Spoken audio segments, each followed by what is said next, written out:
Hello everyone, welcome to another new mini blog. আর আমি আর সম্রাট সেদিন চলে গেছিলাম কল্যাণীতে। আর এই যে আমাদের যাদের সাথে মিট করা ছিল তারাও চলে এসেছে, আর আমরা গেছিলাম ভূতের রাজা দিল বরে।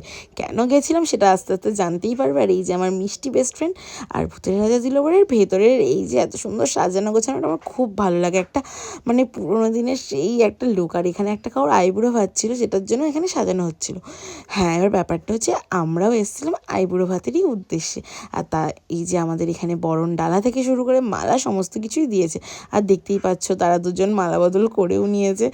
আর এরপর আমরা এক এক করে ওদের দুজনকে আশীর্বাদ করে দিলাম। আর হ্যাঁ হ্যাঁ, যেটা বলছিলাম, এটাই আমার ছোট্টবেলাকার বেস্ট ফ্রেন্ড প্রীতি আর তার হাজবেন্ড, মানে আমাদের দাদা সুমনদা।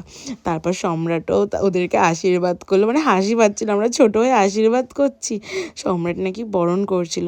তো যাই হোক, তারপর আমরা কাটলেট খেতে খেতে সম্রাটকে দেখিয়ে খাবার কি কি অর্ডার করব সেটাই ভাবছিলাম। এবার খাবার অর্ডার করার পর আমরা বসে বসে ভাবছিলাম যে কখন আসবে আমাদের থালিটা।